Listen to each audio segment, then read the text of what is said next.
प्रदेश में धर्म और सत्ता का सीधा टकराव होने वाला है। ये सवाल देखिए हम इसलिए भी उठा रहे हैं क्योंकि गौ माता की रक्षा के नाम पर उत्तर प्रदेश में धर्म युद्ध का ऐलान हो चुका है और इसके लिए स्वामी अभिमुक्तेश्वरानंद ने शंखनाद और जयकारों के बीच लखनऊ कूच भी कर दिया। 11 मार्च को लखनऊ में स्वामी अभिमुक्तेश्वरानंद हजारों संतों की मौजूदगी में एक सभा करेंगे और सरकार से गाय को राष्ट्र माता घोषित करने की मांग भी होगी, लेकिन इससे पहले वो सीएम योगी पर डायरेक्ट अटैक करते दिखे। और इतना ही नहीं, ये टकराव अब सिर्फ योगी बनाम शंकराचार्य तक ही सीमित नहीं है, अब निशाने पर अयोध्या का राम मंदिर भी है। मोदी सरकार और बीजेपी की पूरी रणनीति को लेकर के भी सवाल उठ रहे हैं, राजनीति भी इसको लेकर के यहाँ पर हो रही है। सवाल यह है कि क्या ये सचमुच गौ माता की रक्षा है या फिर रक्षा का धर्म युद्ध है, या फिर गौ माता के नाम पर शुरू हुआ ये टकराव अब धर्म से आगे बढ़कर सियासी मैदान में उतर चुका है।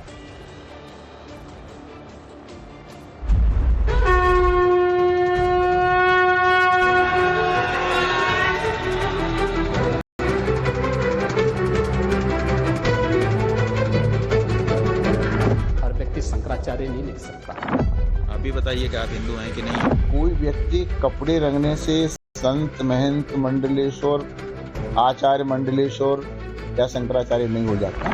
इस युद्ध में सब पता चलेगा कि कौन गौ माता के साथ है और कौन गौ माता के विरोध में। गौ रक्षा उत्तर प्रदेश में हो रही है, गौ माता को कोई खरोच नहीं पहुंचा सकता है। 11 तारीख को हम लोग लखनऊ पहुंच जाएंगे। गौ माता की रक्षा के लिए, उनकी प्रतिष्ठा के लिए ये जो धर्म युद्ध होने वाला है इसका शंखनाद करेंगे। धर्म युद्ध का शंखनाद हो चुका है। सनातन के दो बड़े चेहरे आमने सामने आ चुके हैं। प्रयागराज के माघ मेले से शुरू हुई तकरार अब गौ माता के नाम पर धर्म युद्ध तक पहुंच गई है और इस धर्म युद्ध में एक तरफ खुद को शंकराचार्य बताने वाले स्वामी अभिमुक्तेश्वरानंद हैं, दूसरी तरफ उत्तर प्रदेश के भगवाधारी मुख्यमंत्री योगी आदित्यनाथ हैं। स्वामी अभिमुक्तेश्वरानंद का आरोप है कि योगी सरकार ने गौ माता को वो सम्मान नहीं दिया जिसका वायदा किया गया था। इसी आरोप के साथ स्वामी अभिमुक्तेश्वरानंद ने सीएम योगी आदित्यनाथ को सीधी चुनौती दे दी है। अभी बताइए कि आप हिंदू हैं कि नहीं हैं? जब 9 साल से आप सत्ता में हैं और बहुमत की सत्ता में हैं, तो आखिर गौ माता के लिए जो वचन आपकी पार्टी ने और आप लोगों ने दिया था वो अभी तक क्यों नहीं निभा? गौ माता को माता का सम्मान क्यों नहीं मिला? और बीफ के नाम पर गौ मांस निरंतर बेचा जा रहा है आपके प्रदेश से।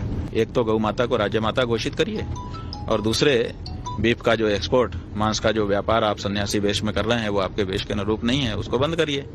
2 काम कहा था, 2 काम कर देते तो हम मान लेते कि हाँ ठीक है, इनके है अंदर हिंदुत्व की बात है और सन्यासी की बात है। ये बात है कि 2 भगवा पहनने वाले लोग लड़ रहे हैं, तो भगवा पहनने हैं तो भगवा के अनुसार काम भी तो होना चाहिए। भगवा पहनने वाला जो व्यक्ति होता है वो अहिंसा व्रत लेता है, तभी वो भगवा पहन सकता है। तो दया करुणा उसका मुख्य धर्म होना चाहिए।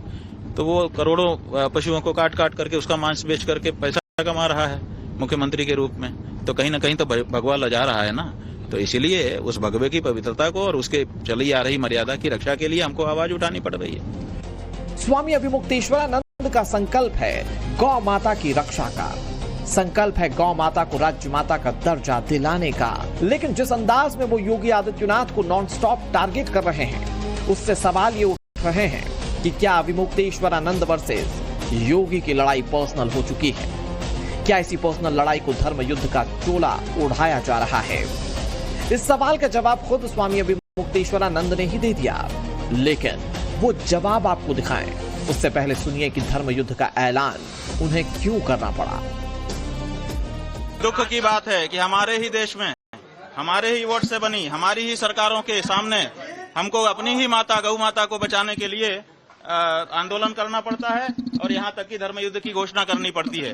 इससे ज्यादा किसी देश के नागरिक के लिए दुर्भाग्यपूर्ण अवसर नहीं हो सकता कि अपने ही देश में अपनी ही सरकारों के सामने उसको अपनी माता को बचाने के लिए धर्म युद्ध का आह्वान करना पड़ता है। निश्चित तौर पे ये जो धर्म यात्रा है वो बेहद महत्वपूर्ण है, क्योंकि माना यह जा रहा है कि उत्तर प्रदेश की योगी सरकार के खिलाफ जिस तरीके से पिछले कुछ दिनों से जो तनातनी बनी हुई है, लिहाजा अब यहाँ पर निर्णायक एक युद्ध है, जो धर्म युद्ध है उसकी शुरुआत हो चुकी है। दरअसल स्वामी अभिमुक्तेश्वरानंद ने गौ माता को राज्य माता घोषित किए जाने और बीफ का निर्यात बंद करने को लेकर योगी सरकार को 40 दिनों का अल्टीमेटम दिया था।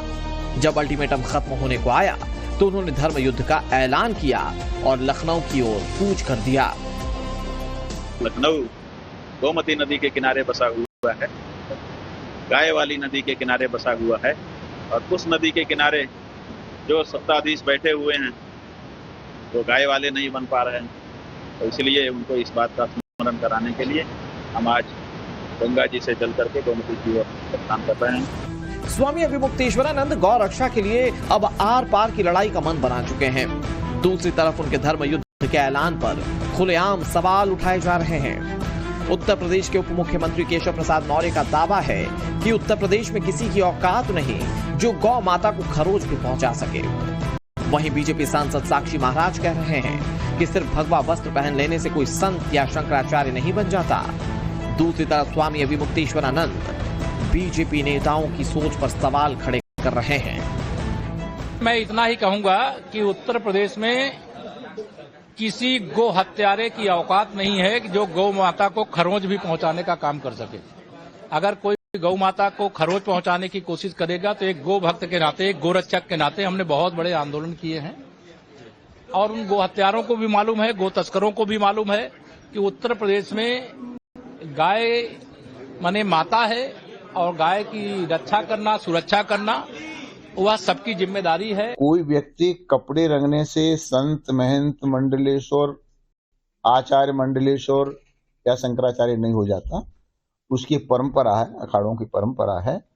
लेकिन जिस तरह से इनके जो गुरु थे स्वामी स्वरूपानंद जी महाराज, वो सदा राम मंदिर के भाजपा के विरोध में रहे।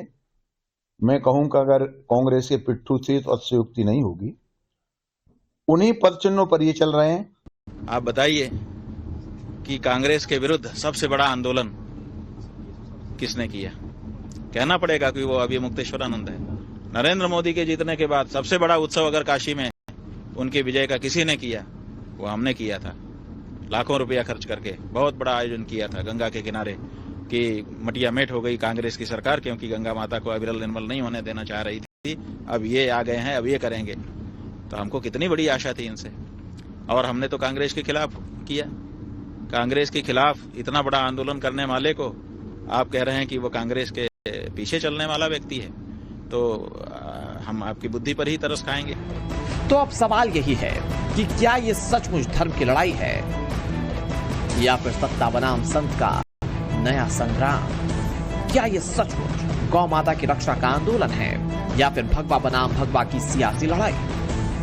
क्योंकि गौ माता की रक्षा के बहाने स्वामी अभिमुक्तेश्वरानंद सीएम योगी आदित्यनाथ से हिंदू होने और गौ भक्त होने का प्रमाण मांग रहे हैं। फिलहाल 24 करोड़ के मुख्यमंत्री हैं, इसमें कोई दो मत नहीं। वो मुख्यमंत्री हैं, जनता ने उनको मुख्यमंत्री बनाया है। जनता ने उनको हिंदू नहीं बनाया है, जनता ने उनको महंत नहीं बनाया है। हिंदू और महंत तो वो तब बनेंगे जब तदनुरूप आचरण करेंगे।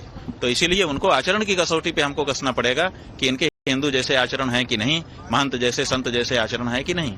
तो उस कसौटी पे कसने का अधिकार तो धर्माचार्य को है। दरअसल अभिमुक्तेश्वरानंद वर्सेस योगी आदित्यनाथ की इस लड़ाई की जड़ में माघ मेला का विवाद है, जिसके बाद योगी आदित्यनाथ और स्वामी अभिमुक्तेश्वरानंद आमने सामने आ गए। सीएम योगी ने पहले बिना नाम लिए उन्हें कालनेमी बताया और फिर शंकराचार्य होने पर ही सवाल उठा दिए। कोई धर्म के खिलाफ आचरण करता है, क्योंकि ऐसे तमाम कालनेमी होंगे जो धर्म की आड़ में सनातन धर्म को कमजोर करने की साजिश रच रहे होंगे। हमें उनसे सावधान होना होगा, उनसे सतर्क रहना होगा। हर व्यक्ति शंकराचार्य नहीं लिख सकता। हर व्यक्ति हर पीठ के आचार्य के रूप में जाकर के जहां तहां वातावरण खराब नहीं कर सकता। उन मर्यादाओं का पालन सबको करना होगा। सीएम योगी आदित्यनाथ के बयान पर स्वामी अभिमुक्तेश्वरानंद इतने आग बबूला हो गए कि वो योगी आदित्यनाथ को औरंगजेब और हुमायूं तक बताने लग गए। यही योगी जिसको आप लोग साधु संत कहते हो, हम तो हुमायूं का बेटा अकबर कहते हैं, हम तो औरंगजेब कहते हैं। ये नहीं है हिंदू कहने के लायक। ये मंदिर तोड़ने का समर्थन करने वाला आदमी है। 150 से ज्यादा मंदिर तोड़ दिए गए, एक शब्द नहीं निकला इसके मुंह से, इसलिए कि इसकी मुख्यमंत्री की गद्दी ना चली जाए। मुख्यमंत्री की गद्दी को महत्वपूर्ण समझने वाला पौराणिक मूर्तियों के सामने क्या हिंदू हो सकता है? वो सत्ता लुलूप है। प्रयागराज के माघ मेले से शुरू हुई ये चिंगारी अब उत्तर प्रदेश की राजधानी लखनऊ में धर्म युद्ध की ज्वाला भड़काने जा रही है और कांग्रेस से लेकर समाजवादी पार्टी इस आग में हाथ सेकने को बिल्कुल तैयार बैठे हैं। पूजनीय शंकराचार्य जी के साथ साथ शंकराचार्य विचार भी हैं